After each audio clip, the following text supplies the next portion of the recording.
Hello, friends. Welcome back. I'm hearing my own voice, which means I've immediately messed something up. Bear with me, of course. Instant technical difficulties.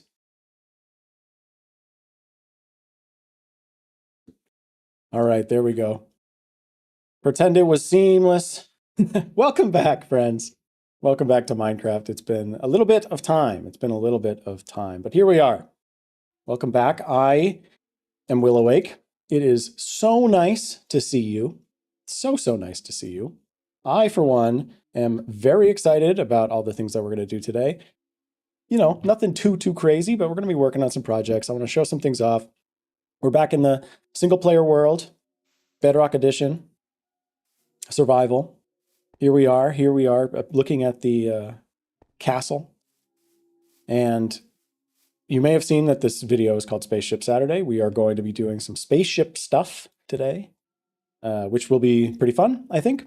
But before we even get into that, I want to showcase some stuff that I've been working on, because it's been a while since I've streamed. It's been a while since I've made a video. I think Tricky Trials video was probably the last video I made, and there have been some developments since then. We've got bundles now. I'm a bundle enjoyer for sure. I've moved some of my things that I always used to keep in my inventory, like a ender chest, a clock, stuff like that. Put them all in a bundle. Bundles are great. I've also got a bundle full of other bundles, so that if I ever need a bundle, I've got a bundle in my bundle.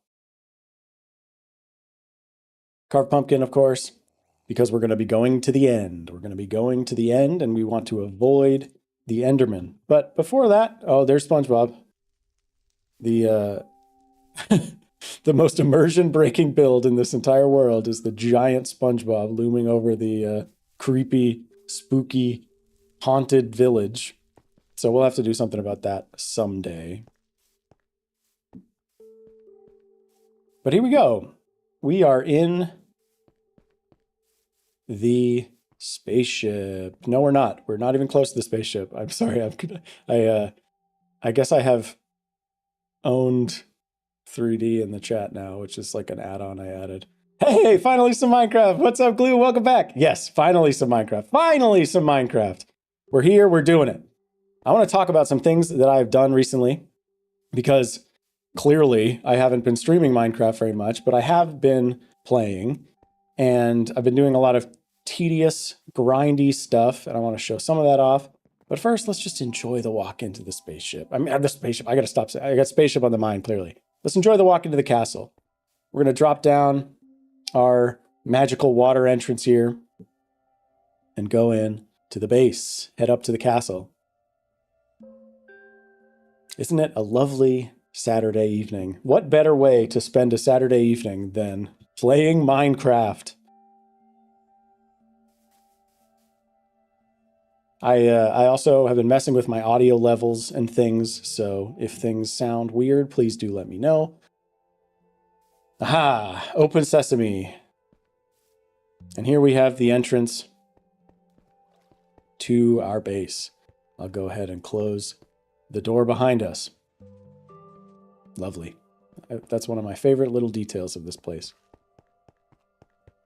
But here we are heading in through the cave to the courtyard of the castle. Hello, welcome. This may be a stretch, but there might be a chance you have a spaceship.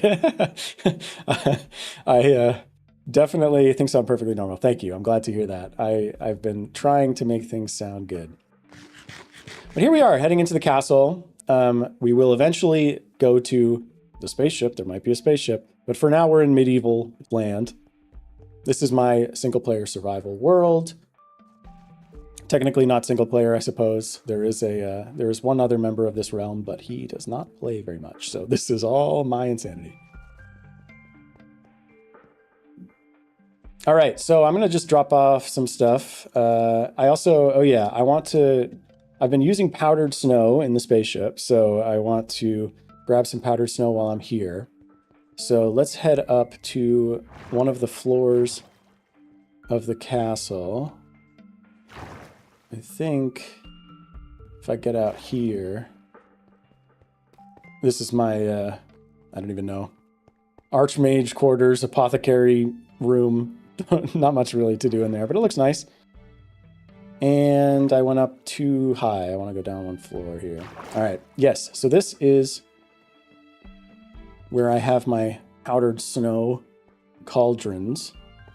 So I want to just replenish my powdered snow while we're here. We're doing some chores today, folks. Doing some chores, but we'll do some fun stuff too.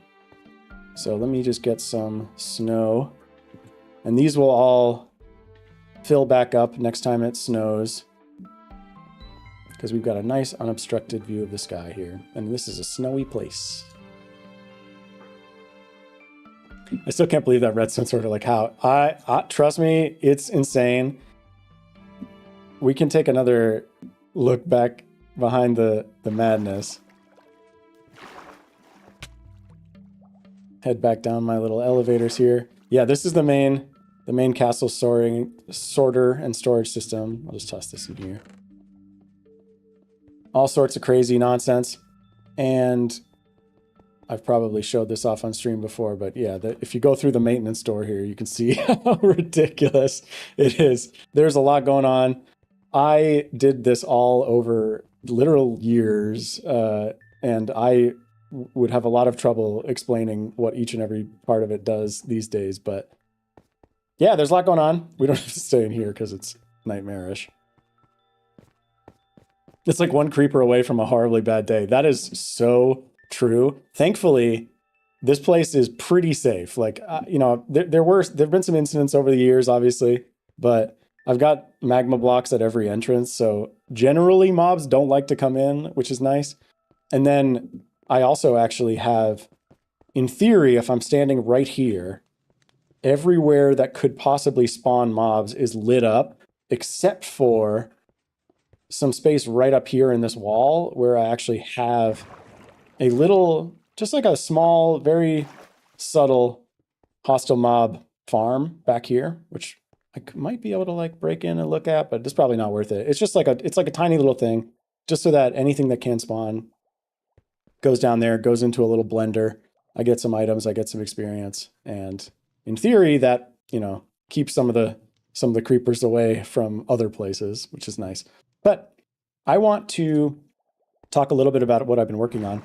And before we go to the spaceship, again, there's definitely going to be a spaceship at some point here. But before we get there, I want to go to the Mesa, the resort and casino that I've been building out in the middle of the Badlands. So let's head there, because I want to show off some of the stuff I've been doing there off camera and off stream. And to do that, we're going to grab some potions of swiftness, because it is quite far away. Don't mind the dark spots in the walls. Yeah.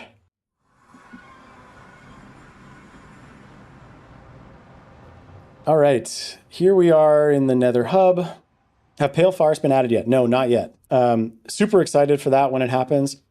We got the Bundles of Bravery drop recently, which essentially was bundles and bravery because they added hardcore mode to Bedrock Edition finally. So that'll be something fun that I'll probably do on stream sometime. Is just like see if I can do hardcore for a little bit. I'm not very good at not dying, so I don't think a hardcore series would last very long, but it could be fun to do like little one-offs. So yeah, this is my main Nether hub. We got soul sand paths leading all the way to a lot of remote places. I'm going to run very far this way, actually extraordinarily far. So it's going to take some time to get there. I probably should have restocked on rockets because flying makes it a little bit nicer, but it's definitely quite a journey. But yeah, I've been working on, so there's really like, I would say there's kind of 3 main areas of the world in terms of like theme or vibe.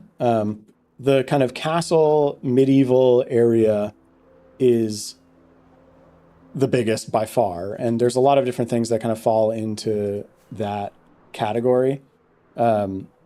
Except for the giant immersion breaking SpongeBob statue. Generally, everything in the main part of the world is like all kind of that medieval, a little bit steampunky at times vibe. But there's a couple other areas where things get a little weird. One of them is the spaceship, which obviously we'll get to later. And the other one, the other really big one, is where we're headed now, which is the Hotel and Casino. The Shining Barrens Resort. And this is more of a modern vibe. It's kind of a vacation destination. And lore-wise, as much as anything like lore really exists in this world, the idea is that the entire Mesa and Casino area is actually just a virtual simulation. And there, you'll see once we get there, there's some kind of steampunky technology that you can imagine is building the kind of constructing the virtual reality casino area. So that was kind of a fun way to have a modern build, but also still fit it into this world in a way that doesn't irk me. Parker Bedrock might be the worst thing ever, because sometimes you just die from nothing. Yeah, it's so true. Like, you can literally just turn around and creeper right behind you, whatever. Put a bunch of vines and quartz stuff around the SpongeBob and call it an icon from the future that got face back. That's a really funny idea.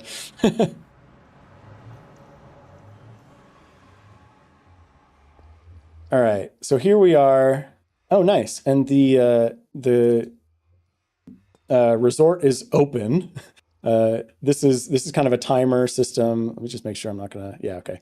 So basically it only lets you in to the casino resort area at nighttime. And that's because the way that you get in is by sleeping, which kind of, you'll see in a second. But basically, yeah, this is my steampunk ancient technology that is constructing a virtual reality world. All of this is just imagination, of course, but you know, it's where we've got some kind of crazy virtual reality modern place. So I've been working here a lot. It's a fun change of pace to be able to do modern stuff. So let's go in and check it out. I'm going to dump these bottles in here. That will replenish them or use them later.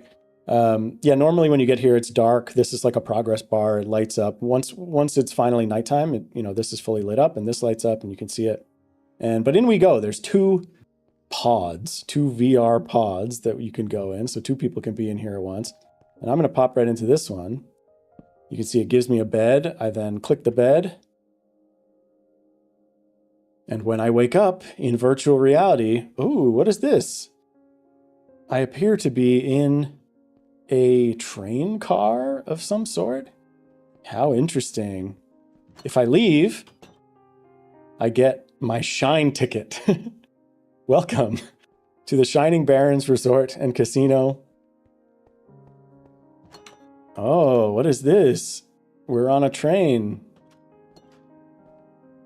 And I think actually here, I need to turn the Minecraft music off because we've got some sound effects and stuff. So here you can see, yeah, this is the train that brings people to the resort. Nice little room that hasn't been decorated at all yet. But what I'm thinking is about having like a cafe car here or something with some people, somehow, some villagers or something mingling. But here we go. You can see it through the window, the Shining Barrens Hotel and Resort and Casino. It is just it's a respawn thing, yeah. So the idea is if you die anywhere here, you wake back up right inside your little train car thing. So, again, it kind of to preserve the immersion. But here we go. Then this will be another car, probably just some more seats and stuff. I'm not really sure yet. There's the front, which I can decorate a little bit, but you can't really get in there. We can take a look at the train from the outside too. But here it is. The Shining Barrens Resort and Casino. It is not done. I'm planning on making a giant cactus thing here. And also this is going to get a lot taller. I think the whole thing's going to be a lot taller, but it's a lot of glass and blocks to place. So here we are. You can see the train we came in on. I still want to put like a nice little station here or something. Right now, we just got some scaffolding. Let's see. Zip line open when weather permits. It looks like the zip line is not open today. Lore again. But they're actually the kind of the whole point of this casino area is to have this whole place, this whole like VR experience be kind of a replayable, somewhat randomized, almost minigame experience. So every time you get here, there's certain things that will be randomized. So for instance, there is actually like a 1 in 9 chance, I think, that the zip line is open. And if it is, you can take that right up into the hotel rather than going around to the front. But we'll go around to the front anyway. Oh my gosh! Hello! Didn't mean to scare you. Wow, the armadillos are so cute. I haven't used them for anything yet. I think you can brush them with like a feather brush and get like a little bit of shell or something that you can use to make wolf armor. I haven't done that yet. I don't really have a dog friend either. But anyway, there's lots to do here. I want to make a little station here. Like I said, I want to have some paths and stuff, but basically we'll have some kind of path that leads you down here to, hello, another little guy. Oh, hello. They're so cute. And eventually you kind of get here, my road into nowhere. I kind of like this effect. I could probably make this look a little bit better, but yeah, the idea is, I don't know, there's some kind of road to nowhere here. But basically, you follow the road around. We've got our Shining Baron sign, clear arrow pointing us to go this way. Actually, this sign is supposed to light up. I think it's a little bit finicky. I think I need to re-engineer it just a little bit, but basically, in theory, you can do something like this. And then, yeah, light up sign. How fun is that? It's kind of random. Acme wall, yeah, exactly. Right. I mean, it fits the vibe perfectly, right? Like these Badlands, you can just imagine Roadrunner and Wile E. Coyote running around here. Hello! I'll continue this road here as well. Obviously, that is not done yet, but I was thinking maybe like having some kind of a tram or a trolley to take people from the train to the front of the casino could be fun. But I've been focused on more stuff within the casino itself recently, so we'll look at some of that stuff. Anyway, here we are. This is the grand entrance. It could probably use a little bit more signs or fanfare or something, but here's this crazy giant room.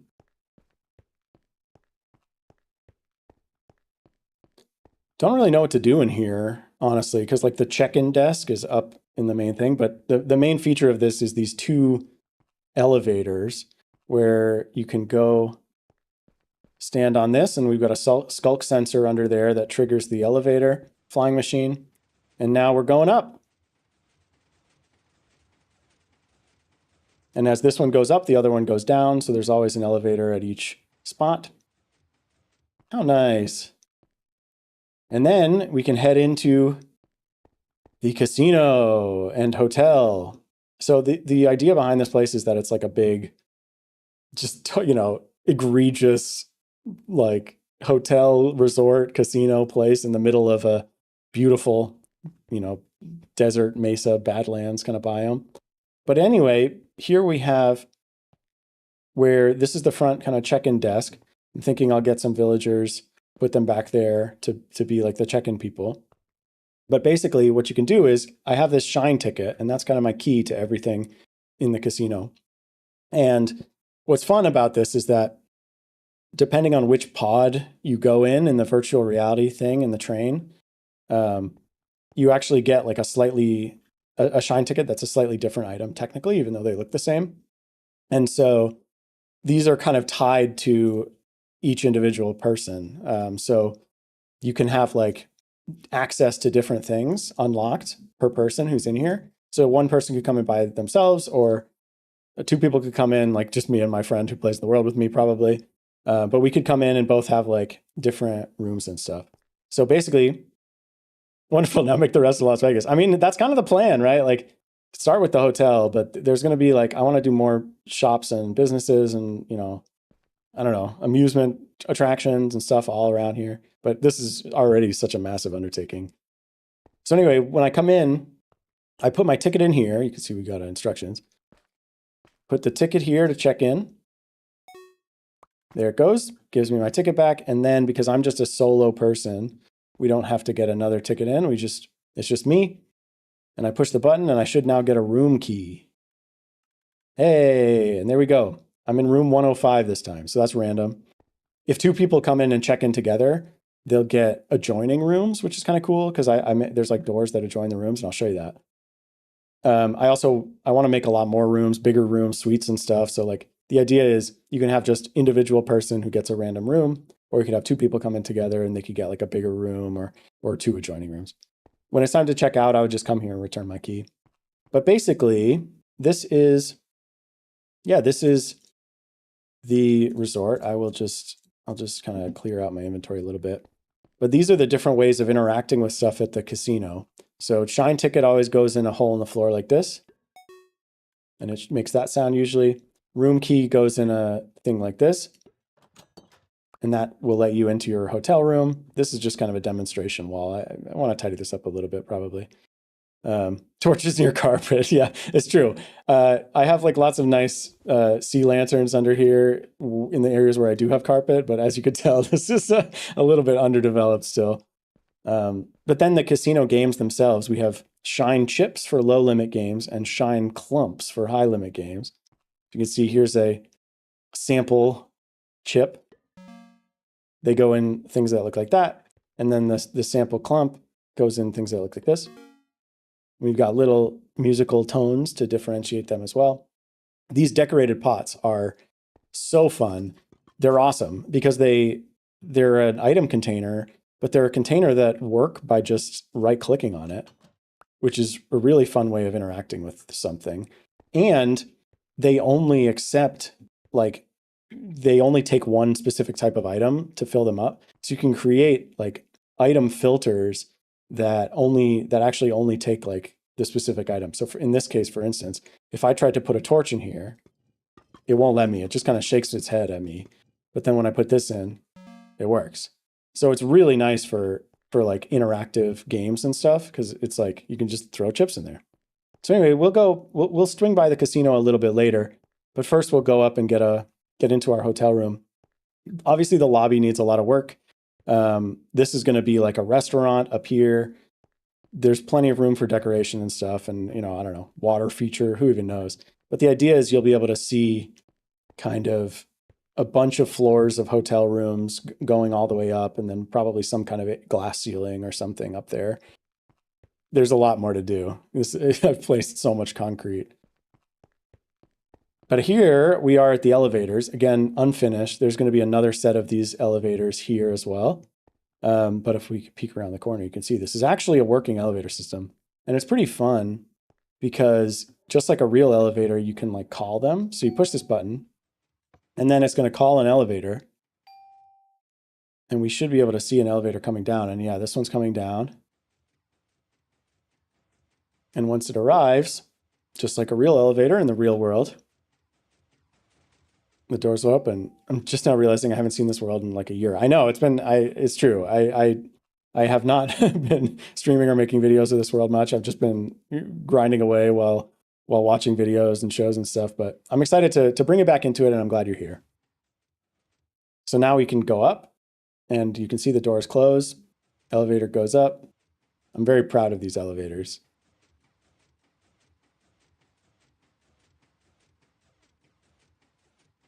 And once we get to the next floor, the doors open, get a little ding. Ah, so satisfying. Clearly I need to make, more elevators there, but for now this works. And here we go. We got hotel rooms. You can see I've done kind of one floor's worth of rooms here. I've actually only fully furnished like, I don't know, half of them probably, but we've got doors for all of them. And I'm in room 105. So let's see. I should not be able to get into room 101. Good. Or 103, good. But 105, there we go. Here we are. And so here's my room. Oh, this is so nice. What a nice little hotel room. Let's see what we got. We got a bathroom, nice, with a toilet and some toilet paper. This is a trimmed diamond helmet that I pushed into the block to make it look like a toilet bowl. That is the level of insanity that I'm going to here. We've got, you know, towel in the shower, stall, tripwire hooks for both the shower head and a tripwire hook and an invisible item frame for the whatever you call that thing, the nozzle, the handle. We got like a nice little sink out here with some cups and some bottles of shampoo or something. We've got a mirror, which is just a decorated banner. I found this design online. I was pretty proud of it. I think I modified it slightly to fit the vibe of this hotel, but I thought that was really cool. And then, yeah, here's the room. Oh, this is so nice. I've got a nice queen bed here, or double bed. This is a nice room, actually. I've got a balcony. Got like a jacuzzi. How fun. And this one has a balcony, which is pretty nice. So there's a couple of loungers out here. Some of the rooms are nicer than others. And maybe I'll break into another room and show you, but yeah, nice little room. Can't complain. I'll give it a sleep. Of course, this ruins the respawning on the train thing, but that's okay. Now I'll respawn in my hotel room. And we've got a little closet here as well. So if you want to throw your stuff in the safe, you can. But let's go play some games because this is a casino after all. Now I could take the elevator back down, but I think I'm just going to take the emergency stairs because it'll be a little quicker.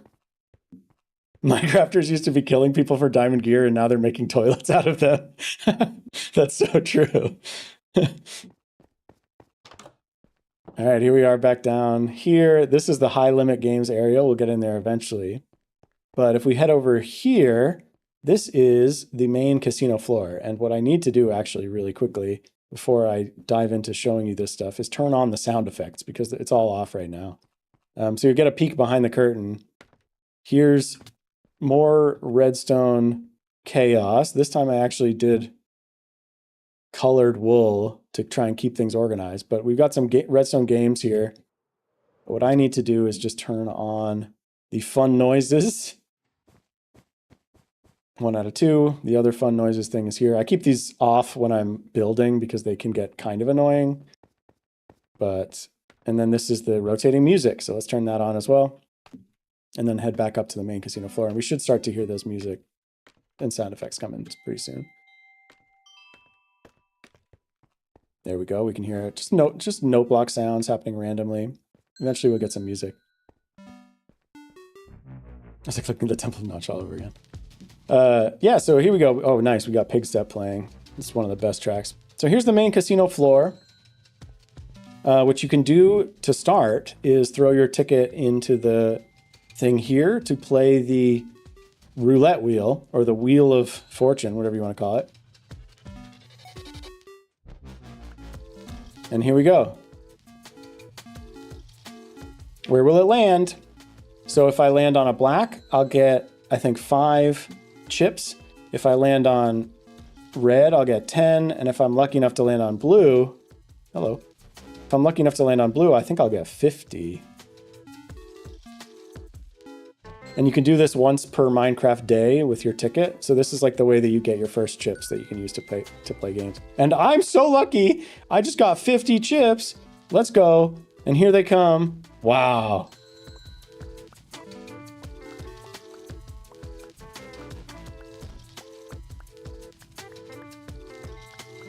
I'm going to turn the note block and jukebox sounds down slightly just because they are... It can be a little bit, like a lot. So we got 50 chips, so let's play some games. So we got, yeah, this is it. It's gambling. I have never been to, I've never gambled in the real world. I don't recommend it. I have never really been to a casino other than to see shows, but I figured if I make my own casino, then I'm gambling with my own imaginary currency. I'm both winning and losing every single time. So 1 shine chip per play. These are my little slot machines. Honestly, they're pretty fun. They're pretty addictive. I'm pretty proud of this little design. So basically you throw a chip in here and immediately I hit and get 5 more chips. And again, 2 in a row. Are you kidding me? And then You can see most of the time you just get nothing. And my initial luck was see, this is why you don't gamble. Because I'm back down to where I was, even though I immediately got that dopamine hit of those first 2 victories. Hey, there we go. All right, well, so far I've broken even. It's meant to be kind of fun and not like annoying. So generally the games are weighted a little bit in the player's favor. So like usually it's something like, you know, you're just slightly more likely to come out with something than not. And that's because, you know, this isn't a real casino. I'm not actually trying to make money off of patrons or anything. Normally the house always wins, but in this case the players generally will edge out a little bit. Same thing over here. It is pretty fun though. Hey! All right, so those are the slot machines, which are pretty simple. We also have this, which is like the jackpot thing. Oh, I stop at 50. Let's get 1 million. Exactly. Let's go. We're going to get all the chips. All right, so if I throw 1 chip in here, I play this. And basically, this is like the farther it goes, the more likely I am to get the, you know, good stuff. And if it makes it all the way here, I'll get at least 1 chip back. If it makes it here, I'll get a 2nd chip and come out on top. And if it makes it all the way here to the jackpot, I get 100. So this is kind of the, you know, this is meant to be like, if I have only 1 chip left of my name, you can kind of come over here and play this. And that way you have a chance to stay in the game. Otherwise, you'll have to wait until the next morning when you can play the wheel again and get some chips for nothing. Well, let's try it. Here we go. Let's go. Let's go. Yes, broke even. Lovely. Come on, come on, come on, come on, come on, come on, come on. Big money, big money. Ah! Well, broke even. And that'll kind of slowly drain back down, and then you can play it again. So that's a fun one. That's like, I like to play that one if I'm down to, you know, 1 or 2 chips left. And then this one is the double or nothing game. So for this, basically there's a 50-50 chance that I'll go up each level. So here, okay, so I could stop here and push the button and get 2 chips and already have made 1 chip, you know, winnings. Or I could push my luck and try to go to 4, double or nothing. If I lose, I get nothing. So let's try it. All right, feeling pretty good. Do I try for 8? I got 50 chips, why not? Oh, well, and I lost. So there it goes. Wait, hold on. How many sunflowers did you harvest for this? That's such a funny question. A lot. Like a lot. I think somewhere like right here, maybe.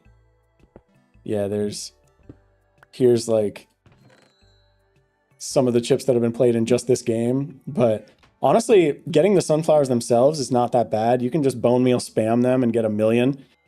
What's more tedious is having to rename every single stack individually to shine chips, which of course costs like a level. Oops, that's not the right way. Placing glazed terracotta is so annoying. There you go.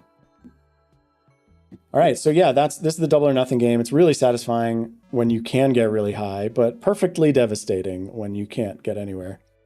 And I just lost immediately. I lost again. I was tricked by the background noises. The idea is it's supposed to sound like there's other people in here playing other games. You know, it's not perfect. I think there's some tweaking that I could do. Sometimes the noises get a little annoying, but we were not going to spend too much time here, so hopefully it won't be too bad. I lost again. All right. So then over here, we have the VIP area for high limit games. That's up there. There's not actually any games up there yet. But basically, you can see if I throw in my ticket, it doesn't let me in. Well, it's not supposed to let me in. I think that might be a bug or something. Let's just fix that real quick. Pay no attention to the man behind the curtain. I think I need to just kind of do something like this real quick. kind of an imperfect system. There's some flaws. It's supposed to register when a new person arrives at the casino and just like reset everything, but it doesn't always work perfectly. But anyway, here now, if I try to get in here, yeah, it doesn't let me in. Gives me my key right back. Doesn't let me in because I haven't paid to unlock the VIP area yet. And that's because it costs 1 shine clump for VIP access. And I'll have another villager back here who's like, you know, the desk, the concierge person. But basically with this machine here, I can convert 10 shine chips into 1 shine clump. So for instance, if I do that, 1, 2, 3, 4, 5, 6, 7, 8, 9, 10, I'll get a clump in a second. There it is. I can use that clump, pay for that, and then now I have access. Beautiful. And now I have permanent access to the VIP area. I can come and go as I please. Obviously, the fact that it was broken first thing is not ideal, but yeah, so this will be the VIP area. Probably put some more slot machines up here that use like the clumps rather than the chips, because they're worth more. I also probably want to put some other kind of roulette wheel thing in the middle here, and maybe more one that like you have to actually bet on it to land on a specific spot, because that one over there is not like a true roulette wheel, right? Like it's more of like a prize wheel or something, but maybe a real roulette wheel or something where you can bet on a specific spot and hope it lands on it. Could be cool. But yeah, that's the casino pretty much. That's all the like casino floor stuff mostly. You can also, there's a one-way exit out of the VIP area here. But let's check out there's one other area that I took the stairs back up rather than waiting for the elevator. It's really good to know casinos have hundreds of railway systems to giant caverns under them. Yeah, exactly. I assume this is a very accurate to real life casino in terms of every aspect of it. Oh, the landscape art in the stained glass. Thank you so much for complimenting that. I'm very proud of it. Let's take a look at it from a distance. Yeah, we've got like a sunset or sunrise, some cactuses, some cliffs. Maybe it's even a little bit easier to see from in here. Yeah, I was pretty proud of that. Kind of evokes that desert mesa vibe. Kind of inspired by like Monument Valley in the American Southwest. So let's take the stairs back up. There's one more area I want to show. Actually, I should probably sleep.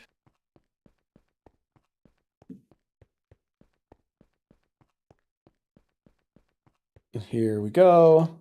Out here, I'll sleep first. We'll swing by the hotel room. Why not?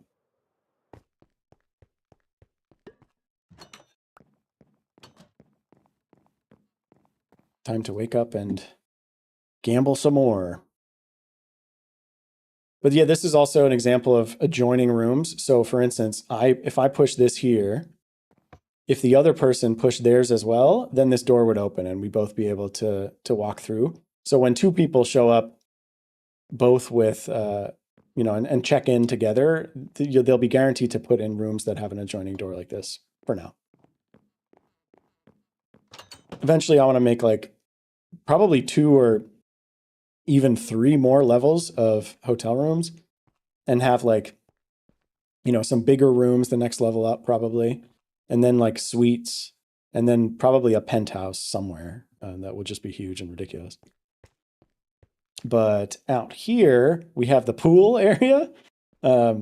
This is inspired by my partner and I just went to Punta Cana over the summer, and there were some really nice like pool areas, including like bars, both for like this. There was like a bar that was a lot like this, which had like a counter on the surface, but then also a swim up area. So if you go into the water, the problem is it's become a squid farm, which was not intentional, but there's a lot of swimming squids in this hotel pool, which is probably not ideal because they're kind of terrifying.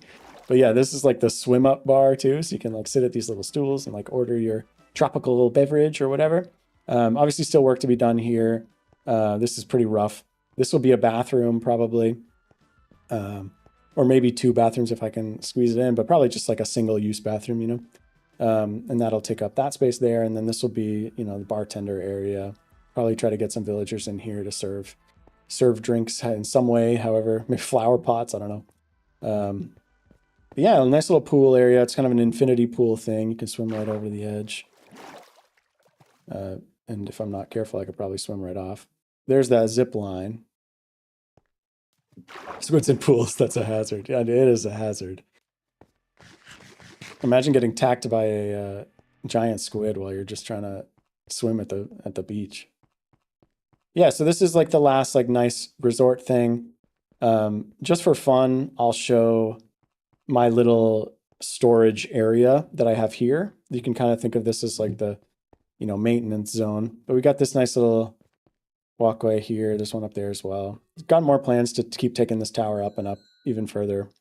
But here is the kind of, I don't know, maintenance area where I have two little mini storage systems here so that I can still have organized things when I'm building in the casino. These are like bulk storage for various things. And this whole storage system was designed to be modular. So if I wanted to change what items I was filtering here, I can just like turn this torch off and like push a button and then kind of reset it to a different item. Not worth showing the nitty gritty of that, but, and then this is my crazy, this is my own design. It's like a shulker box based multi-item storage system. So for instance, if I put some yellow terracotta in here, it'll go up here.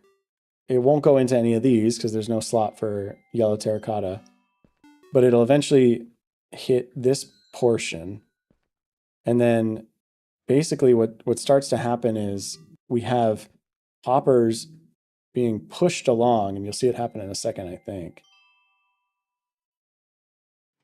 And there it goes. So it uses like piston feed tapes to push hoppers around to get the items into the boxes. So eventually those pistons will move across and start to push items in here. So it's kind of again, it's like modular because it's like a multi-item storage system, but it works with shulker boxes. So I can just put in whatever shulker box I want, and then it'll use that as like a storage system basically. We should see some yellow terracotta start to come in here pretty soon, just to prove the concept. There you go. And so it's coming in there. And anything that doesn't go into any of the shulker boxes will go all the way around and then start to go into these chests in the floor. And then like, basically this is the last spot in the line where random overflow stuff will end up. So pretty proud of this. It's nice because it's just like super flexible. And for a place like this where I'm often working on different projects and stuff, you know, there's no way I'm going to be able to sort and store like every item in the game in such a small space. So it's just, I can just kind of use the things that I actually need. And there it is. That is the casino area. I'm going to go ahead and I have like these little beds here too. And I'm just going to do that just to reset my spawn so that I will go back to spawn, because we're going to head back now. And you can go out here and see the back of the sign as well, which is kind of fun. I'm going to put a giant cactus here. We'll head out now. That's the casino. So there's a lot to do here. The biggest limiting factor right now is I need so much quartz, because I use quartz, smooth quartz, slabs and stairs. Like I use a lot of white concrete for most of the stuff here, but white concrete obviously doesn't come in slabs or stairs. And so you can see I use a lot of like quartz stairs and stuff. And it's really tedious to get that much quartz. Like there's no way I'd be able to do it just like mining in the nether. So one of the things that I need to do soon is build a much bigger piglin bartering setup, because piglins in the nether, if you give them gold, they will give you any number of different items. And one of the things that they will give you is nether quartz. So that's like the best way, renewable way to get nether quartz is with piglin bartering. So let's head out. I'm going to check out of the hotel. You see it from top down? Absolutely. Yeah. Let me grab some more rockets. Oh, I'm trying to mine with a hotel room key. Let's do this. And then I'll put this right back in my bundle. Beautiful. I love the bundles. They're really convenient. All right, so I'll check out here. All I need to do is return my room key.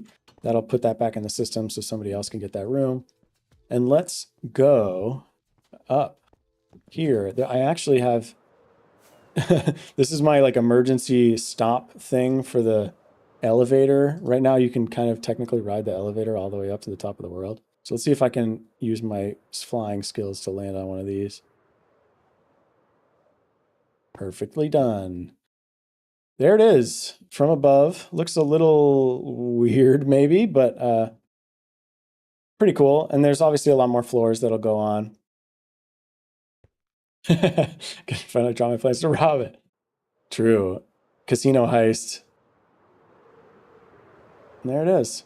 You can see these are the only hotel rooms that are furnished are these ones. Oh man, seriously? Wow, glad I had a totem. That's crazy. Well, all right, let's head back. I thought for sure I had a smoother landing than that. All right, so I could take the zip line.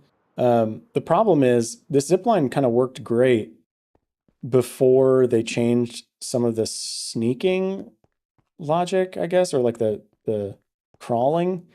And it used to be really fast in Bedrock Edition, so it actually felt like you were kind of flying down a zip line. But now, if I go in here, this is how fast you go down the zip line currently, which is not exactly thrilling.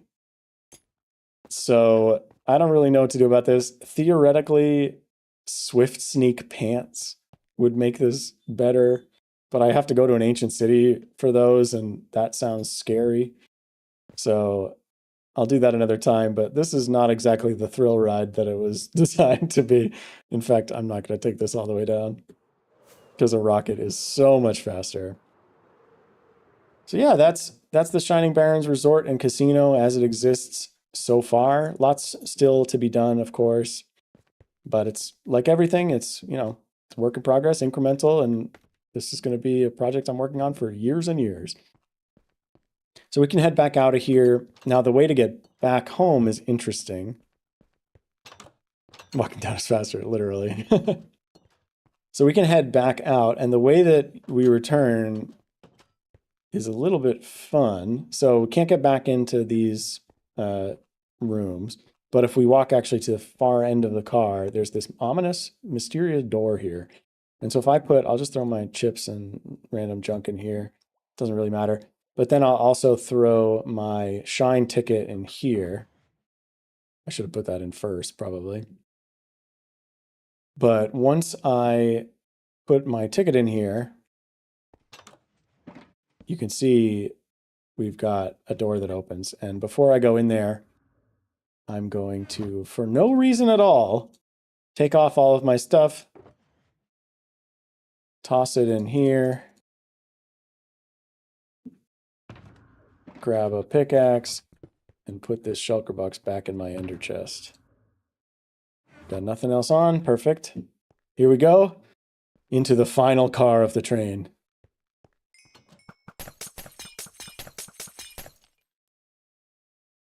They all missed me. There we go. What is this? These are water bottles? Oh no, there's some problem. Oh no. There we go. There we go. There we go. Okay, so something went wrong with my auto brewer up there, and it was throwing some splash water bottles at me instead of harming potions. But that's the way it's supposed to work. And then when I wake up, here I am. Oh, it's nighttime. Here I am back at spawn. This is the path that leads all the way to the castle. But instead of going to the castle, I'm going to take a little detour. Also have to let the world load a little bit. All right. So you can see the castle in the distance there. Looks very nice. My own saw trap failed on you. It's true. Yeah, so this is, if I took this path, that would lead to the spooky city or spooky town and the castle and stuff. But where I want to go is to the world gate. because I have some plans to build that piglin bartering setup that I was talking about. And there's a creeper hole that needs to be fixed. I don't have anything on me right now. But yeah, this is the world gate, which I think I showed probably one of the last times I streamed. So you may have caught that, but we'll take another look at it. The world gate is kind of meant to be my main lore-wise nether portal. You can see it's got like some steampunk technology around it or something, right? Like I think it looks pretty cool. And if I go through here, this takes me into the nether. Hopefully I don't get killed by hoglins. I might. But hopefully they're all in minecarts. Yes, okay. So this is going to be kind of the main nether hub. Not like my fast travel nether hub, like the one that I got to from the castle, but this is meant to be like the lore-wise, like actual entrance to the nether. And so here there's like a respawn anchor. And the idea for this place is there's a lot of like kind of lore ideas that my friend and I have come up with for this. He, more so than building in the world, he helps me a lot with like figuring out like how to fit it all together creatively. But this is going to be like a big kind of marketplace with like a bunch of bridge paths and things going all the way up. And hopefully it will also be a like automated piglin bartering farm. So that I can just dump a bunch of gold in and have it just give me all of that stuff that I need, including the quartz. So, and through here is like a nice crimson forest. And so we're thinking like we'll try to make some kind of a piglin civilization around here. I don't want to get too close to them because I don't have any gold on right now. But the idea is like, yeah, this is like some temple or something that has turned into a just like a marketplace or like a bazaar kind of thing. So lots to be done there still, obviously, but a foreshadowing of things to come. So let's head back to the castle just so that I can get my stuff back. And then I think it's spaceship time. I think it's finally spaceship time. I'm going to turn Minecraft music back on because it's nice. All right, so we'll head down this way this time. This is kind of the trade route. You can see that there's like mud tracks. It's supposed to look like a cart or something came out of the nether portal, or went in, I suppose. And here's like the different resources that you can get from piglin bartering, like blackstone and prying obsidian and stuff being pulled along. Similarly, here we have someone going to the trading place. Hello. Bringing some gold to trade them. Again, just lore, just for fun.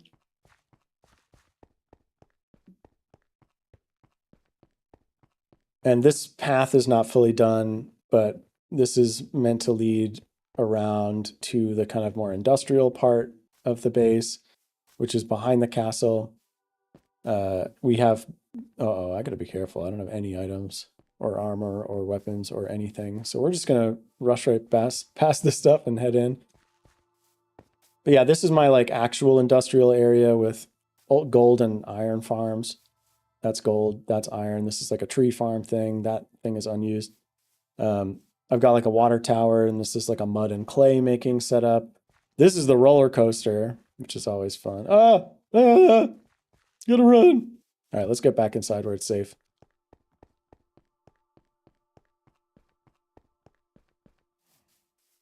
And then let's go to the spaceship. So here's the back door to the main storage system area. And here it is. And here we are. All right, so let's grab my stuff back.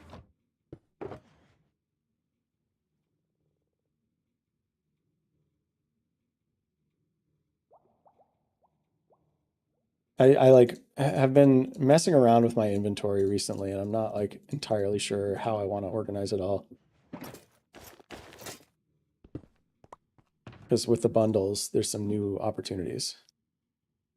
Okay, I'll get some fresh fireworks from here. But let's grab another totem because I totally blew myself up there falling at the casino. And it's always good to be carrying a totem. I have plenty, thankfully, from my raid farm. Okay, let's go. So I don't think I need anything else. I'll just sleep here, set my spawn, have a little bed hidden in the floor here. And then it's spaceship time.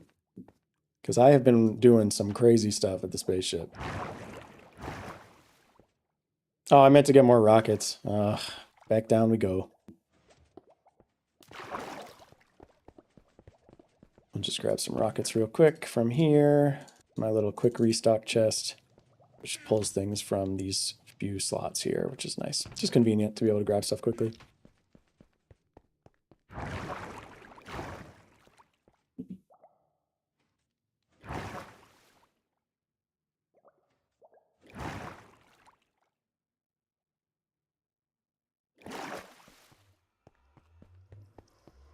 And here we go. We're going through the nether to the spaceship.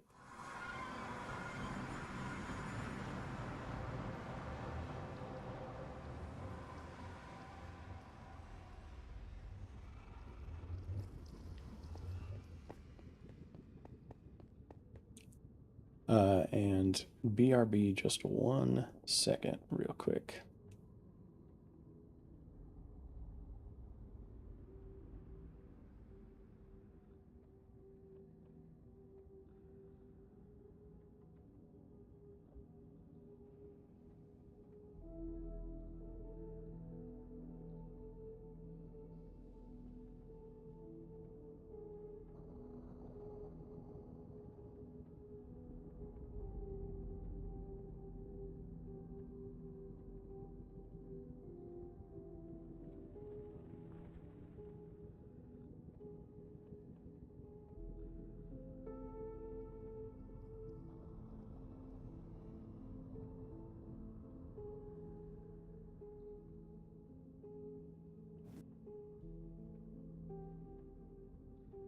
And just like that, Thanos snapped back into existence. All right, let's go. Here we go. Heading to the spaceship. It is an ominous and dark hallway, that's right. That's for sure. And we got some intense nether music happening right now too. All right, here we go. This is the portal that leads to the spaceship. Hopefully I don't get blown up by a ghast or anything.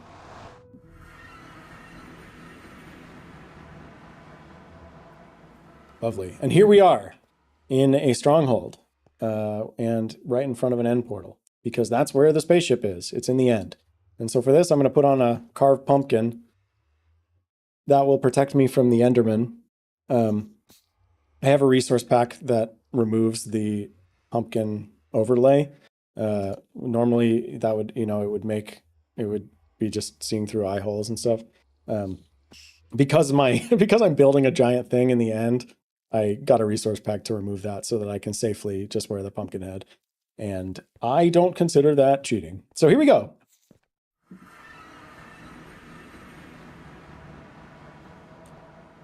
And there it is. The spaceship that I am building in the very center of the end island. This is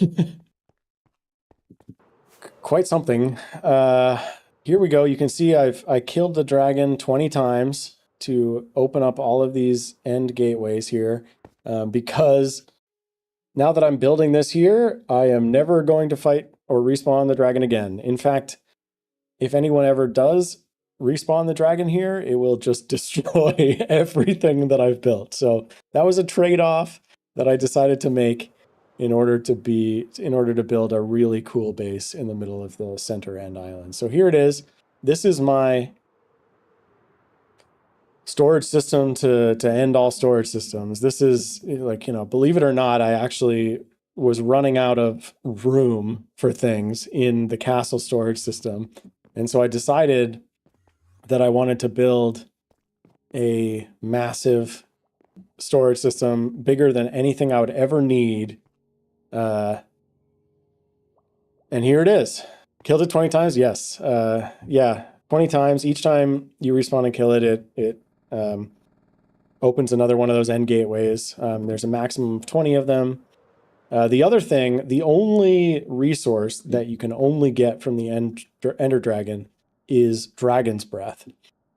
Dragon's Breath is used to make lingering potions, which you can throw and they create like a cloud of potion effect, which is a cool thing. And so when I kind of committed to this plan of killing the dragon once and for all, in a certain sense, I also filled up like 5 or so full shulker boxes of stacks of Dragon's Breath, which was extremely tedious. And part of the reason that, yeah, I didn't stream that because I was just killing that Ender Dragon over and over again, but not even killing him fast. I guess, not even killing it fast because I had to collect stacks upon stacks upon stacks of Dragon's Breath just in case I ever need it for anything. What about the wardens? How many wardens? I don't even know if it's, I mean, I guess it's technically possible to kill the warden, but I don't think you even get anything if you do. I think you used to get like a single Skulk Catalyst, but they may have changed that because I think they don't want to encourage people to kill the warden, but I've definitely never killed the warden.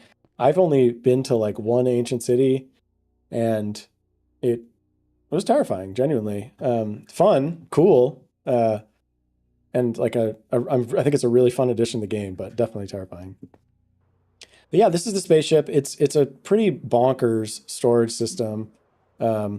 Basically, all of these slices, all of these walls have like individual slices for things, which can be multi-item categorizers. Like here's, nether stuff. Here's like spaceship building materials mainly, which was nice. I started using this spaceship as a storage system as I was building it, which was fun. But basically it will, you can put stuff in and it does like 2 passes. The first pass is like double hopper speed, items flowing along ice here, these water streams going down into these slots.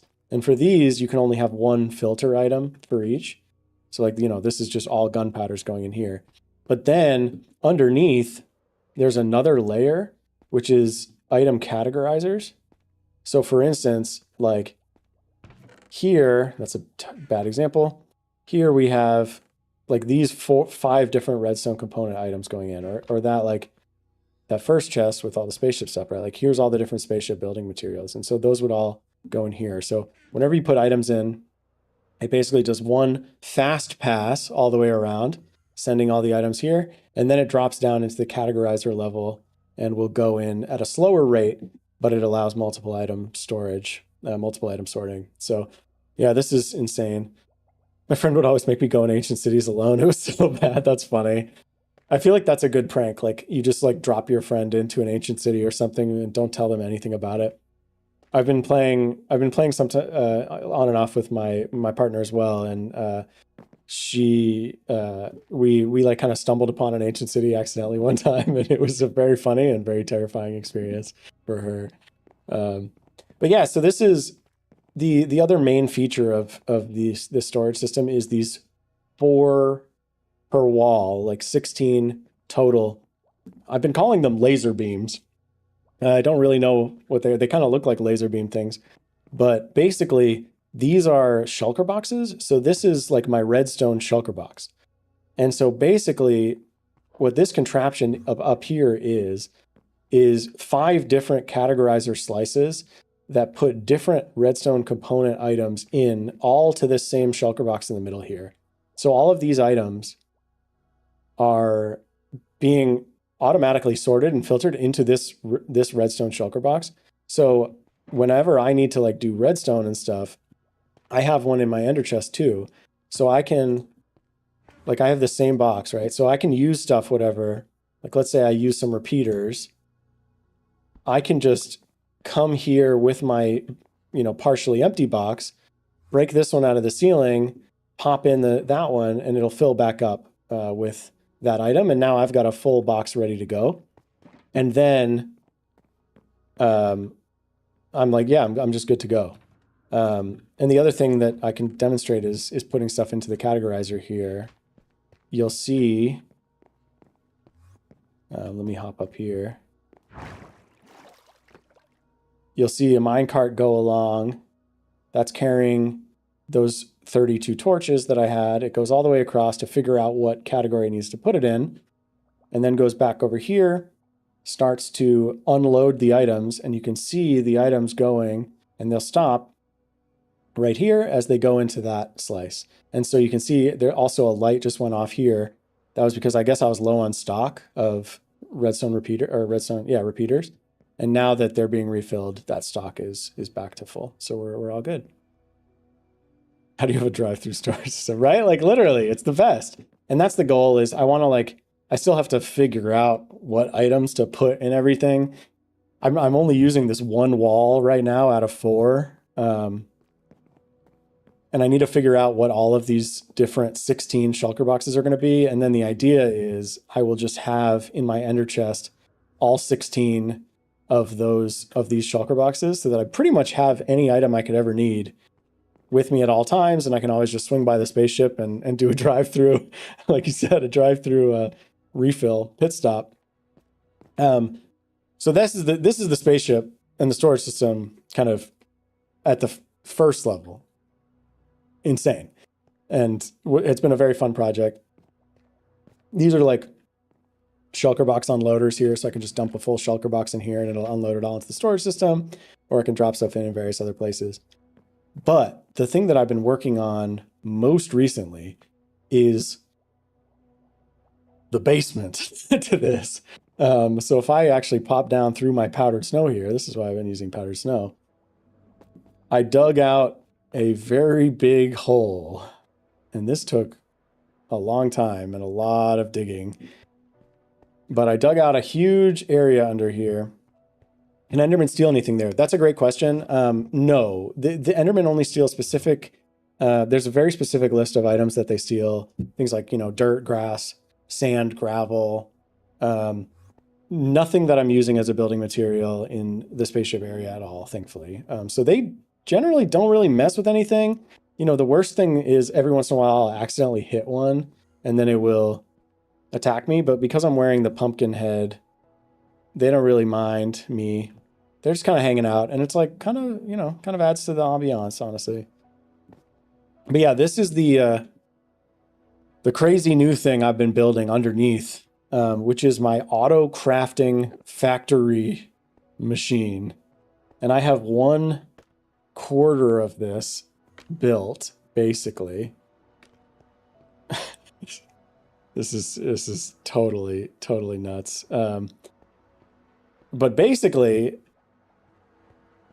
I'll showcase exactly how this works. It's a little bit crazy. Basically, for any of the items that are in these laser beam shulker box things, I wanted to make use of the new crafters because I haven't really used the crafter much, and it has really cool potential for automating like crafting of stuff. And so I built these things, which I kind of have been calling extractors, which it's kind of wild. I'll show exactly how it works, but basically, I think I can demonstrate this. I'll remove these items temporarily, and I think I need to.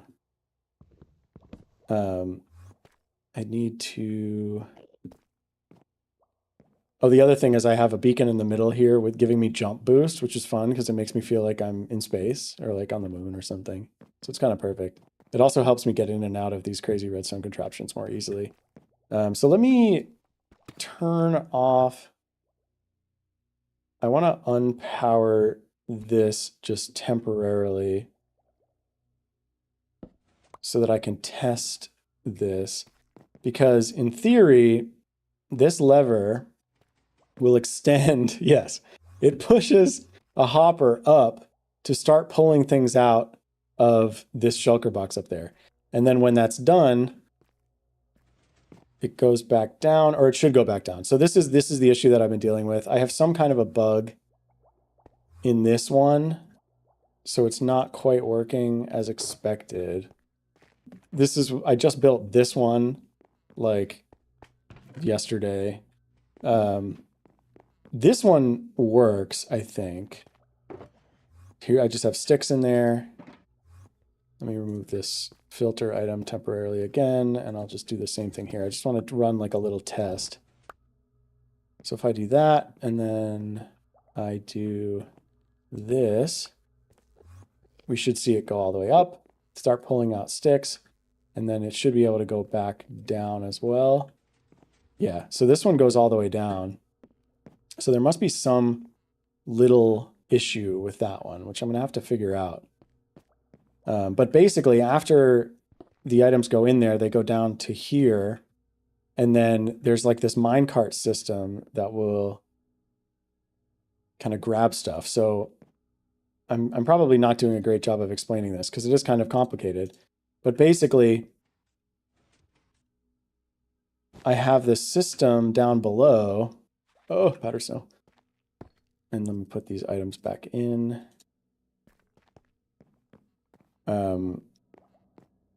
I don't really know why I named this filter item Brent. It's just kind of, it's like an inside joke, I guess. But anyway, well, I wanted to build one here so that I could start automatically crafting redstone components, right? So like I could basically, the end goal here is to be able to essentially with the push of a button say, hey, I need another stack of comparators. I'm going to like place an order for another stack of comparators. And what it will do is extend this extractor thing. Oh gosh. Oh, it went in here. Oh, it's all, oh no, I'm in the snow. No, oh no, the snow. Oh yeah. That was cold.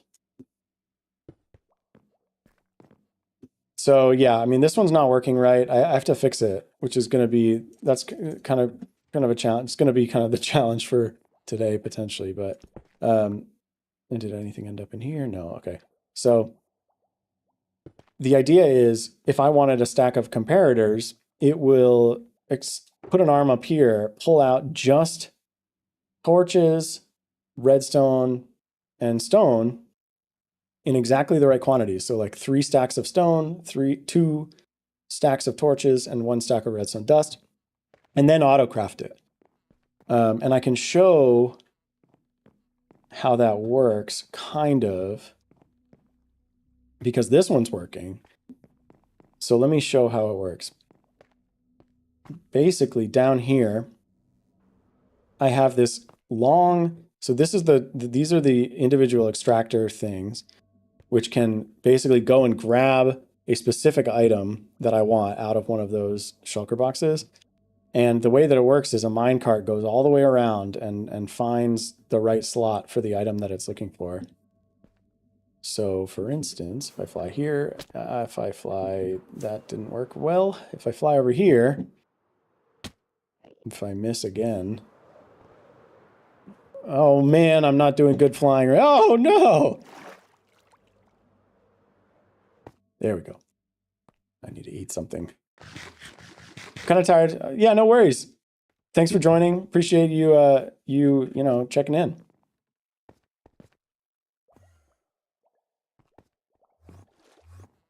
Cool. So yeah, this is the extractor unit, and basically this will, in theory, pull a block of redstone and redstone dust out of here. This one just has sticks. So these are individual like categorizer things. Minecart will come all the way around. If it needs to get redstone dust, it'll go up here, grab redstone dust, bring it back down. This then all filters into these slices here, which are my automatic crafting units. So you can see down here, we've got a crafter for each. And the idea is that each of these slices can be a specific craftable item, and triggering that item will send a minecart out to go fetch all of the things that it needs. So I had tried to do this with just a redstone block, but something is going wrong in the process, and that's kind of what I need to figure out. And I think part of the problem is that extractor issue. For some reason, it's not working correctly. But this all looks good. This is like a minecart separator. So basically, when you trigger one of these, for instance, this one, interesting. Yeah, this all got like totally messed up. But basically the idea is this one should be able to craft torches. This one should be able to craft redstone blocks, but I don't seem to have redstone blocks in there. And are these lights all messed up too? No, these look good. That's good. Okay, so I think I need to figure out what's going wrong with the extractor up there, which might be kind of tricky. Probably doing like complicated redstone stuff on stream is a bad idea, but I'm going to give it a shot for a little bit at least. How long have I been going? An hour and 22 minutes. Not too shabby. All right, so something was going wrong here, and it was happening in the part of the process where it goes back down for some reason. So if I go up, that works as expected. Great. But if I try to go back down, it's getting stuck there, and I don't really know why. I think while testing this, I should probably just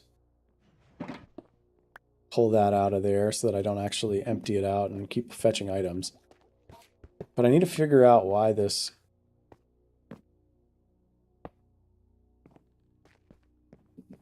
Gotta figure out why this isn't going back down, and I think the only real way that I can do that is to compare it to the other one.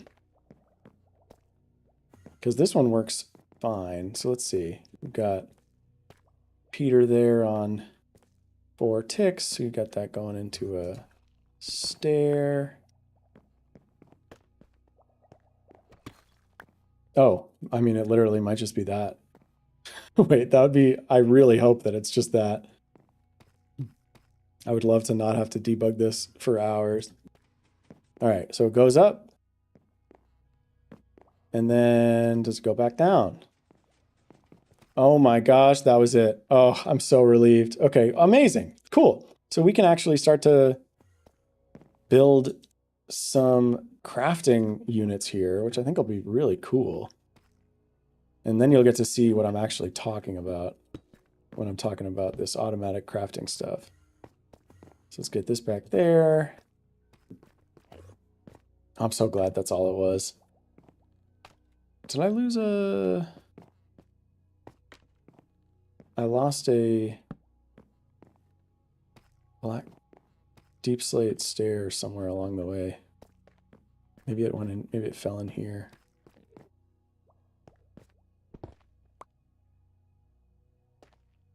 That's weird. I don't know where it went. Well, I'll just grab another one. Oh, oh, I used it there. Okay, that's fine. Aha! Gotta make sure my stairs are all in the right places. Okay, cool. So, yeah, nice. So I need to put this filter item back in here. That should work. And then this should be good. Yeah, so we're just gonna have this one be the stick box for now. I actually have sticks in here, but I think I'm gonna need to put sticks in some box, like a wood box or something, because sticks are so useful. For crafting things, I definitely need them to be available to the crafting setup. So if I put my redstone box back here, I'll dump the redstone and the sticks back in here. I actually might need some of these. I just want to double check all of the different ingredients for recipes that I'm making. Cool. So if I go back down, here we have 2 slices, and I want to have, can I craft torches in the inventory? Yes, nice. So I want to, so this will be torches, and I don't want to put this in right now because it'll trigger the minecart and that will cause issues. But basically, I just need to make sure. So I'm going to do these first 2 slices, these first 2 crafters. So basically, I'm kind of thinking like from left to right, just like, you know, redstone materials that I'll need to craft. So for instance, this one will just be take a block of redstone and turn it into redstone dust, because that's something that, you know, I'll need to do every once in a while. I generally will probably be dumping in blocks of redstone primarily, just getting redstone from my witch farm and just dumping that all in.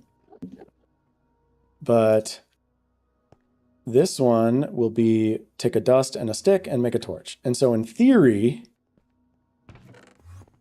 we should be able to have 2 craftable slices here. And what I want to do is just make, I just want to double and triple check everything. Okay, this goes here. This goes there. Okay, so I need to actually, there's like this reset circuit that I really need to make it work better. Right now I have to like manually just remove 2 torches. I should just get some levers actually.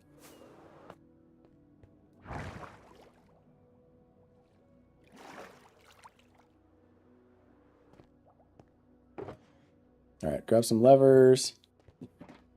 Actually, I'm just gonna make like a quick and dirty little redstone circuit here. Do I have any smooth stone? Yes.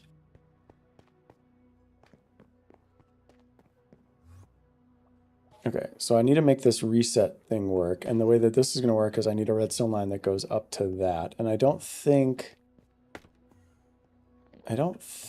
there's anything that would be negative. Oh, this, I guess. Wait, what's going on here? Okay, I need to...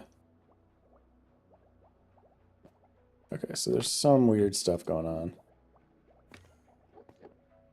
Maybe. But let's do this. And then we'll put a torch here. And I'm just gonna make a torch tower.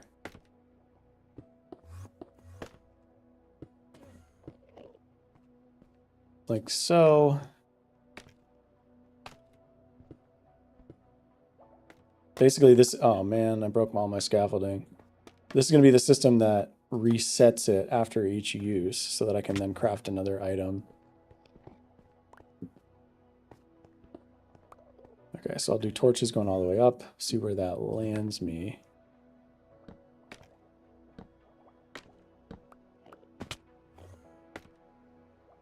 Okay, so it is off right now, which is not ideal. I generally want it to be on.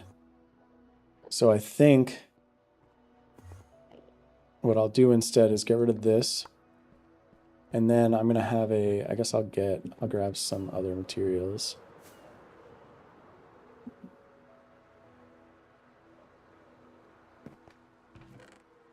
Like half slabs? Yes. Smooth stone slabs. We got the creepy end music happening right now. This is fun. I will use the stone cutter to get some more of these. Okay. Cool, cool, cool. And then I guess I'll get a button. I'll get a purple crimson button.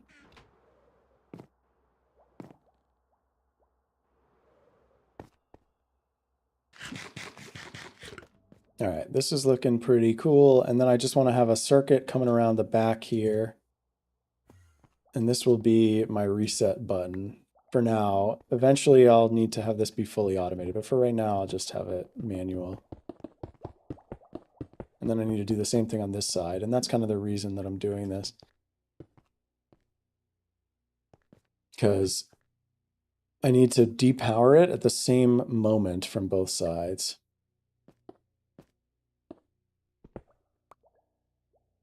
Nothing quite as much fun and interest as redstone on stream, but here we go. So we got a torch tower coming up. This will go there. I seriously built it off by one? Oh man, okay. This is why you double check.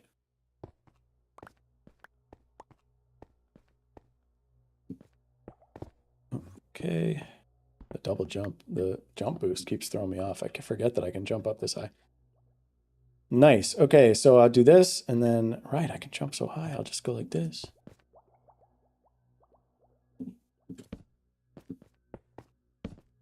And then we'll go there with that, and then we'll put one of these here. Nice. So now, if I power this line, it will depower both of those torches, and that essentially resets the circuit. So 1, 2, 3, 4, 5, 6, 7, 8, 9, 10, 11, 12, 13, 14, 15. 1, 2, 3, 4, 5, 6, 7, 8, 9, 10, 11. Okay, perfect. We got plenty of room here. So I'll just make a little button in the very middle that powers this. And I'll just use a simple little pulse extender here. Is this the very middle? Yeah, probably. Cool. So if I power this, we'll get that reset button doing its thing. And so I think I'll just go like this and like this. And let's make a little simple pulse extender here. The classic easy kind with comparators, kind of a decay circuit thing. And then I'll put a button right here, I guess, for now. And so if I push this, it should power this pulse extender for, you know, a couple seconds, few seconds. That will keep this redstone line fully powered for that whole time, which should reset the system. And there it is, it's on, and there it goes. Cool. So that should have worked, hopefully. We can check. We should see, yeah, perfect. We've got items in both of these. Here we go. Here's our stick and redstone dust that get used to make this one, and there's the block of redstone dust that gets used to make that. That's all looking good and reset. So now, some final checks here. We should see a block of redstone dust. We have a block of redstone here and a stick and a redstone dust there. Perfect. These should be, I almost missed that. These need to filter items in. Perfect. And we'll double check the crafter again. Looking good. Looking good. Okay, so now in theory, if this all works, let me double check it one more thing, just so that I don't mess everything up. I should double check my filters as well. Oh, ow. Let me just jump up here. So this should only take, oh, that's wrong. Oh, no, that's right. Right, okay. Because yeah, this is the extractor that goes to the redstone box. So this should pick up blocks of redstone and redstone dust. And then this one should just pick up sticks. Perfect. So now, if I trigger this, basically what this whole slice does is kind of two things. The first thing it does is it sends out a minecart to go and get every item that it needs to make, it gets a stack of each item needed as a component of the craftable item. So when I click this, we'll see a minecart go, and I think it'll probably go all the way around here, just in case, you know, once I build out the rest of this, in case it needed to pick up any items from out there. It'll go all the way around here. And then it'll stop here because what it needs to do is get, actually, this is kind of the wrong item, right? Like what it should be is crafting redstone dust. So I kind of have that backwards. So I'll see if I can swap that out really quickly.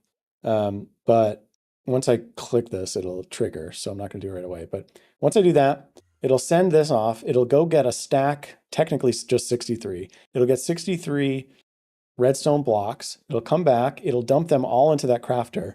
And then because this is just a one item ingredient or like a one item recipe, it will then just immediately start crafting them all. So we should see that all happen.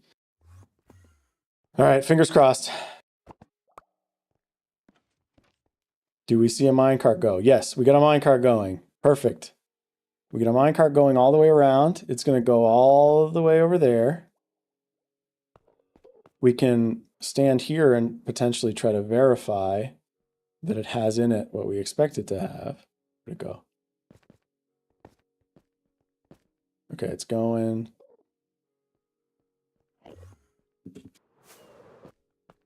Okay, there it is. I think it maybe was out of simulation distance. So I probably need to stand in the center while this is working, but that's okay. All right, there it goes. So that minecart should have one block of redstone as a filter item, and then just some miscellaneous filter items. So it should hit this categorizer and go up there. Yes, there it is. It goes. Perfect. And now we should see the extractor arm come out. And there it is. The extractor arm is out. If we pop over here, we should see it getting blocks of redstone. Perfect. And once that hits a full stack, you see it won't get anything else because it had a block of redstone already in there, and it will not fill up any of these slots. So this should go back down. Amazing, perfect. And then if we pop back down here, what's happening now is that hopper is filling our minecart back up with all those items. So it's a pretty slow. It's actually extremely slow because it has to do this one at a time for a full stack of every item that you want in your recipe. But it's just cool, so cool that I couldn't not do it. So we should now see this drop down. There it is. It won't go there. What happened? What happened? I think I maybe broke that rail last night as I was testing. Yeah. Okay. Whoops. So we'll fix that real quick. This is why we test.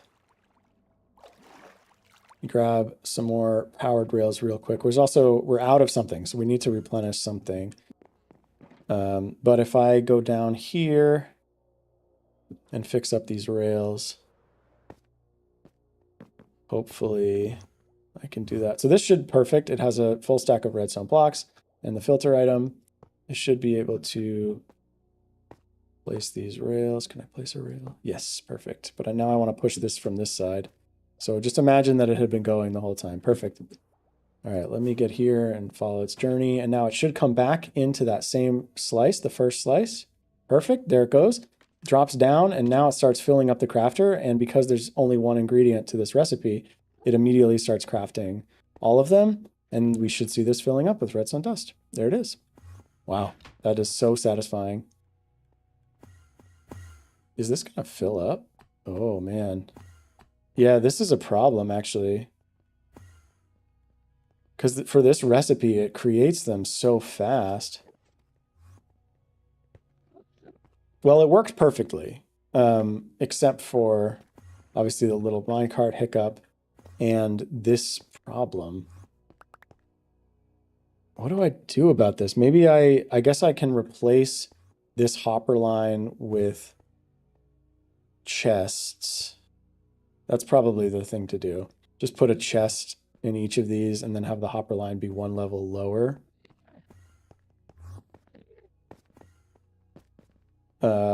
Or maybe have the chest extending out here and have the hopper line be here so that it doesn't get powered and locked by this block here. I think that's right. Okay, I'm going to do that. I'm going to make that change real quick and then we will try again. And then we'll try with the other one, which makes redstone torches. So we'll get to see a 2 recipe. thing in action, and hopefully it'll work. While I'm here, I'll dump this stuff all back in. I think I'm done with this for now. I just need to get some chests and some hoppers. Or I guess I already have all the hoppers that I need down there, so I just need some chests. Oh, but I need more than that. I think I need 17 times 2. Cool. Cool, cool, cool. All right, so now I'm going to just get rid of this entire, that was kind of satisfying. I'm gonna get rid of this whole hopper line here and replace them with double chests so that there's plenty of room. And then that should solve our problem. So let's put the chests like so. Nice. I have a big bamboo farm, so I really have no shortage of chests, which was very necessary for this spaceship project because I use a lot of chests and even more hoppers probably. And then I'll put another chest here, and then I'll have a hopper line going into this chest like so. The hoppers this way are not touching this block, which gets powered to power the crafter. And this should work if I place all the hoppers right. Cool. So in theory, now I just need to hit that reset button. So I have to create a system that automatically resets it. I'm not really sure what the best way to do that is. Maybe like yeah, I'm not entirely sure. Like maybe if this is a hopper line that goes somewhere else someday, like just having a comparator reading the contents of that or something. Not really sure what the best way to do it is. But basically, once all of the items have been crafted and have flown out of the system, then we need to hit this reset button. So I'll have this happen automatically at some point. And that just resets, it primes it for the next run. And so now we should see everything back to normal. We got block of redstone there. We got these here. And yeah, okay, cool. So let's try the stick one. And this should be fun because what we should see is when I press, oh, I meant to get a torch. Let me grab a torch real quick to put in the item frame.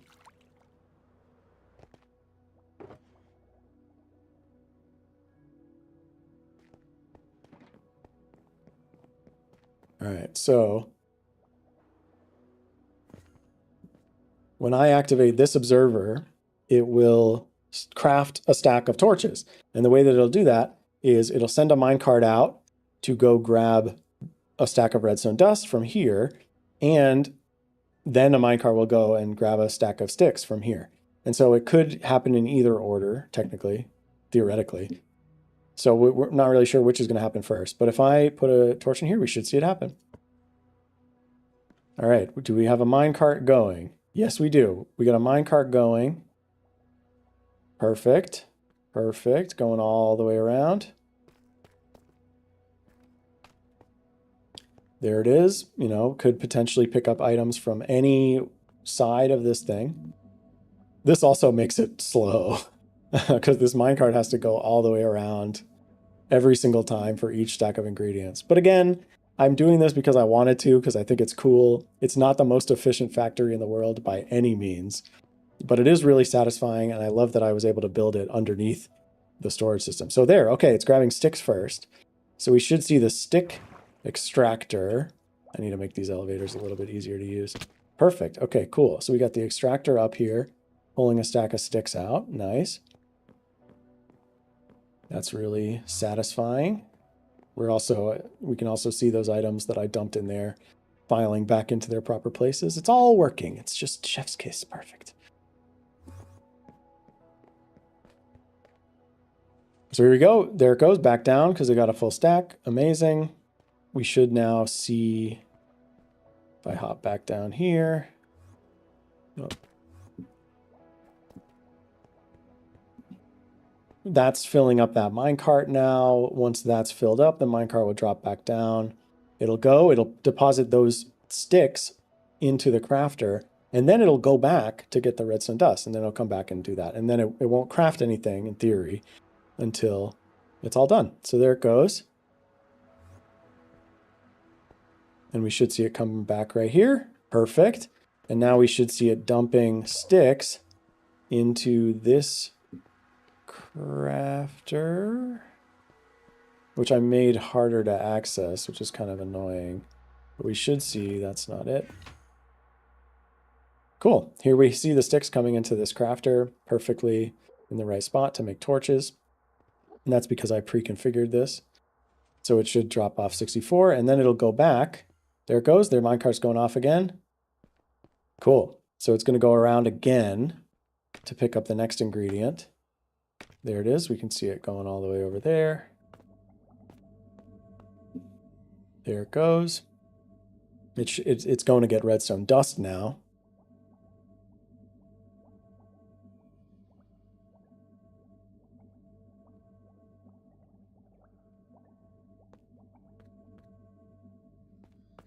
Fun.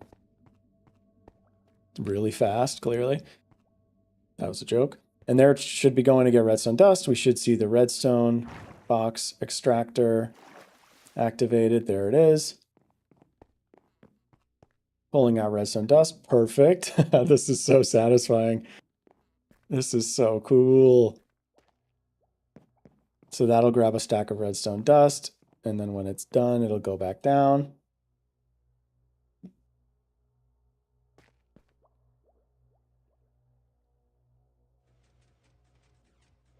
Awesome. And then that'll fill the minecart back up.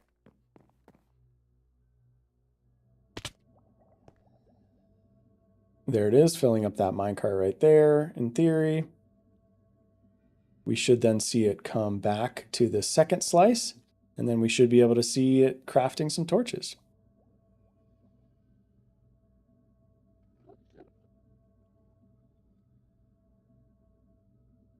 Here it comes.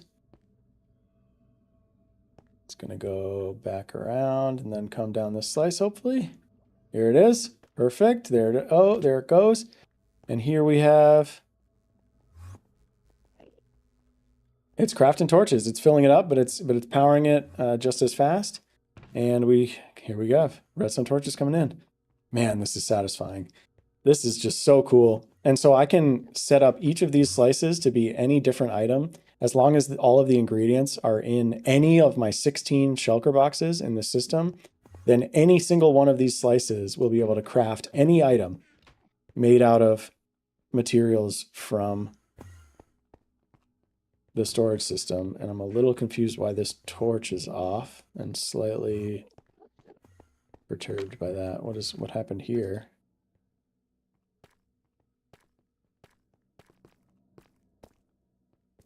Interesting.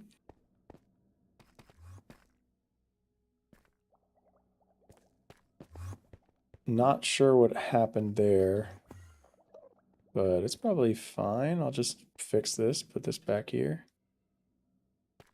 Okay.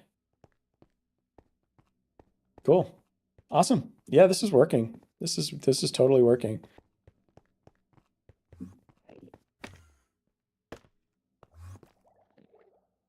Except for something that happened here. Oh, no, no. Oh, no, this is no good at all. It looks like this minecart at some point in its journey pulled some stuff out of here. That's not good at all. That's actually a huge issue. But I'm going to just pretend that everything went perfectly and not worry too much about that right now because I don't have the brain power to figure out a really potentially fundamental flaw. I'm sure there will be some way to do something about that. I don't know exactly at what point it did that. Like maybe when it was coming here, it brushed past this and picked something up. Oh man, yeah, that's unfortunate, but we'll figure that out.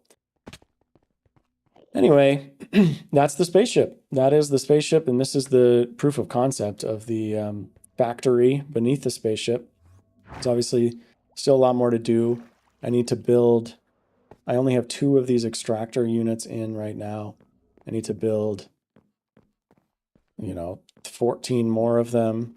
I also, obviously, down here, only have the crafting slices built for one side, which I probably will have to make sure that all of these issues are totally ironed out before I repeat this design all the way around, because that'll be a lot.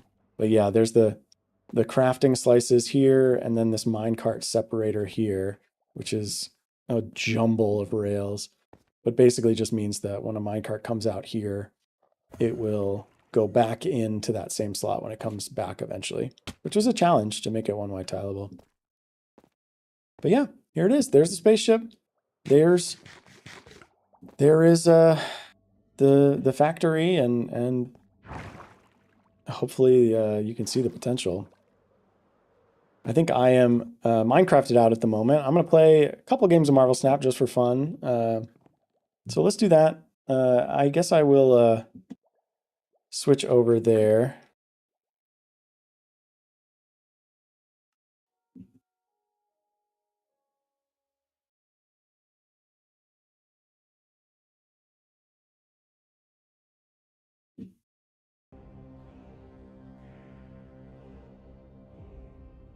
And I should probably update the streams to show the proper game. I know some people care about those things. Let's change it to Marvel Snap.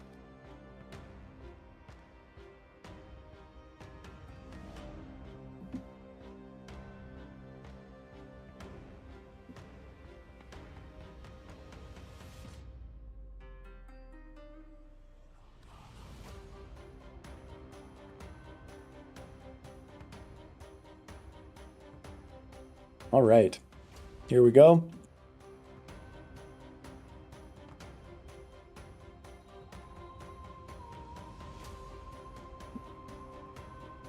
All right, Marvel Snap time.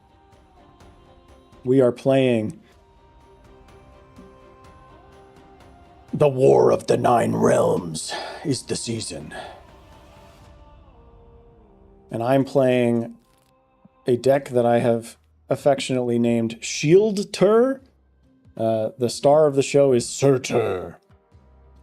Starts as a 3/5. This is the season pass card for this season. Starts as a 3/5.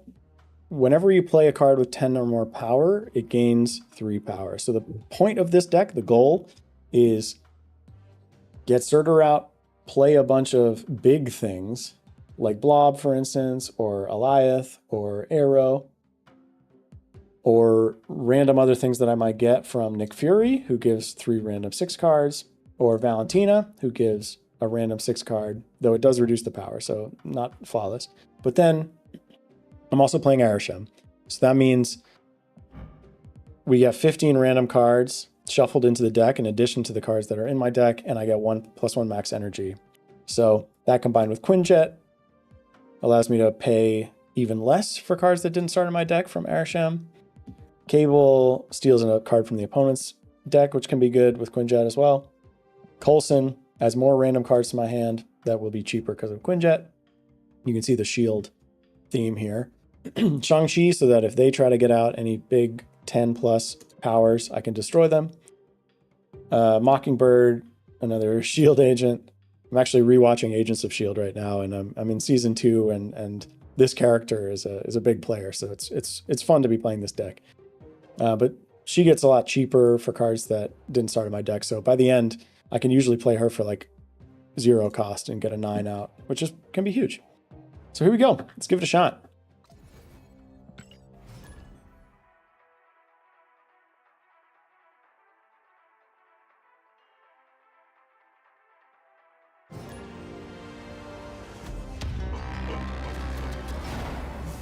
There we go. All right, what do we got? What do we got? Okay, I don't mind that. Yellow Jacket, okay, whatever. Throw a Yellow Jacket out in the field, no harm. I'm very rarely going to fill up a full lane with this deck, so... Oh, that's a bummer, but whatever. Yondu, how dare you? Interesting. Okay.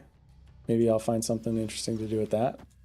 Let's get some extra energy from Psylocke. So these are all just like, you know, Arishem put a bunch of extra random cards in my deck, so it's kind of fun because the games are very varied. I get a lot of cards that I, you know, might not otherwise be playing.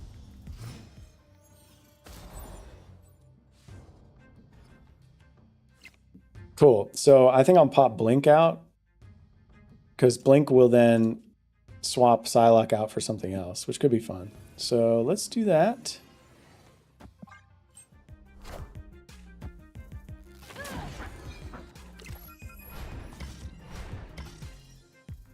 Cersei, okay. See, Mockingbird's already cheaper. I'll just hold off because Mockingbird's only going to get cheaper. Let's just drop Cersei down here and upgrade Agent Coulson to something more powerful.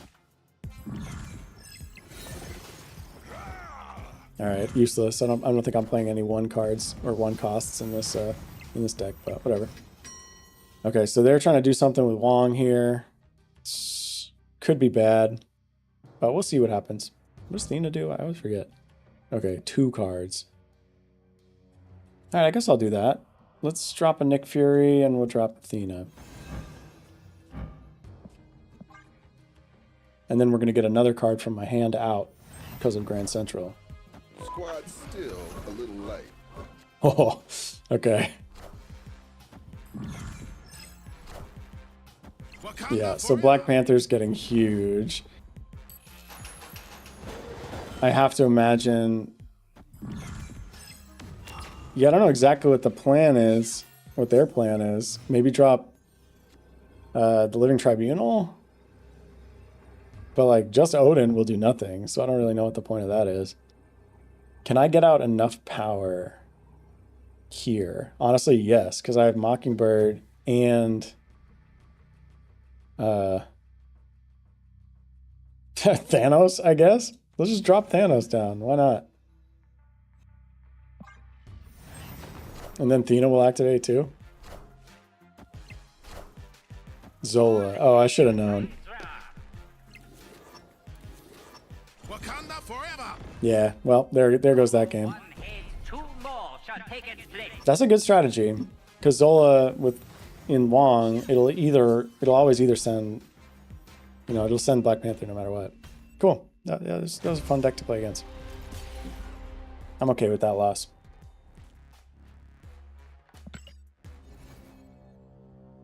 I think I am missioned out. Let's see. All right, let's go again.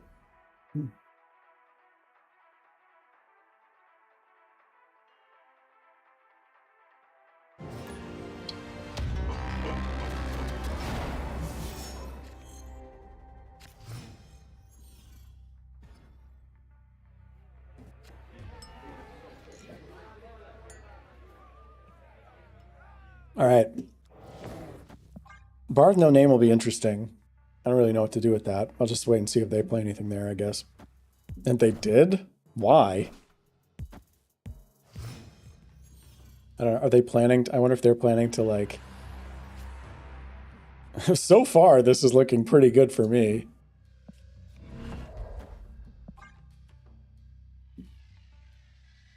It honestly might not even be worth playing Beast there. I don't know. Okay. All right. So they were probably going to do that here, but now they're kind of screwed with this lane. I don't know what their plan is. Let's see. Let's do Coulson. Actually, I really don't want White Tiger to come out here in case it sends it over there. But that's a risk I'll take, I guess. Okay. Wind, aid my hand. So that explains the plan. And then Shang-Chi, that's kind of annoying. Havoc. Oh, that's fun. I'll snap, actually. Because they might not have meant to play that Havoc. What am I going to do about this? I guess I'll just hope that I can get a white tiger there at some point. Bring Havoc over too. Oh no.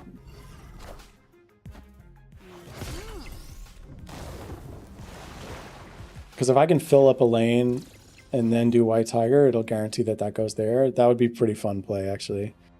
I could do Havoc. That'd be fun. Or Silk. Yeah, let's do that. Let's get Silk over there. Cassandra Nova. Kind of annoying. It's okay. I'm just going for these two lanes.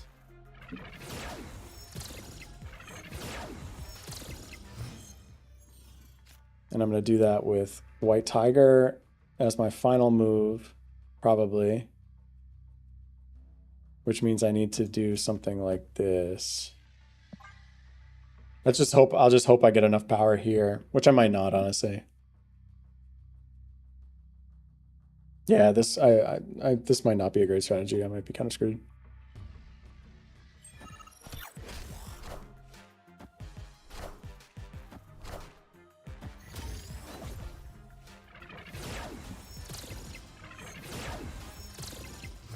I feel like, I mean, they might play something huge here, but if not, I'll get this space.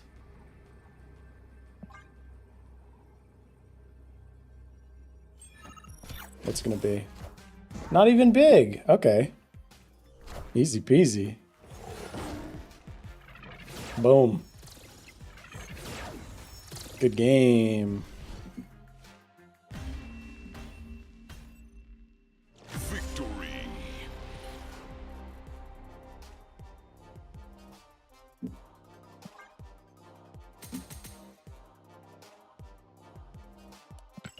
Upgrading Searcher, that's fun.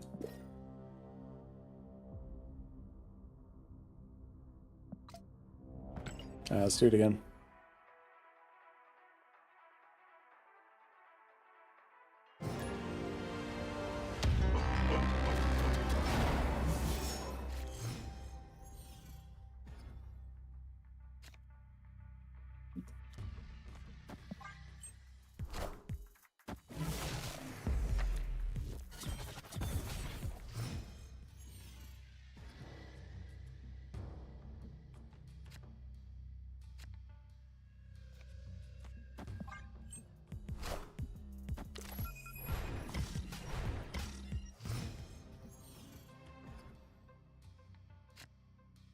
Don't really have much of a strategy here. I'm not really getting the big things that I might have wanted. I don't think I have anything discarded for Ghost Rider.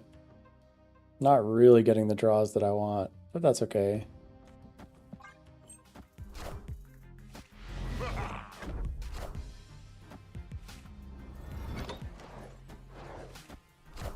Okay, that helps. I guess I'll snap.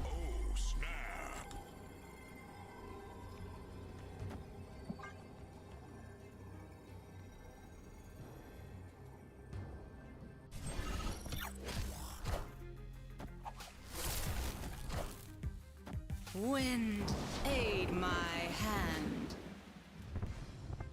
Okay, so Nebula's going to keep getting bigger, which is annoying, but that's fine. Maybe I can put Madam Web here and Beta Ray Bill here, and just hope that, like, I could always move the Orca here if I need to. Or maybe I'll get Stormbreaker.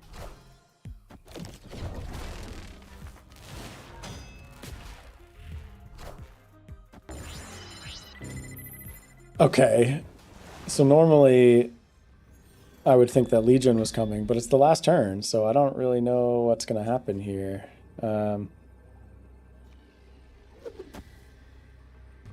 Why can I play? Oh, I can play that because... Oh, okay, cool. So I get that from Super Scroll. That's fun. I didn't realize that. So this would be 18, which would be victory there. And then... I don't even know. Like... Ghost Rider here and Baku just for fun? Sure.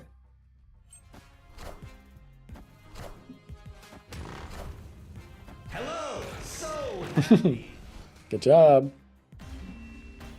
And not quite good enough. Not quite good enough.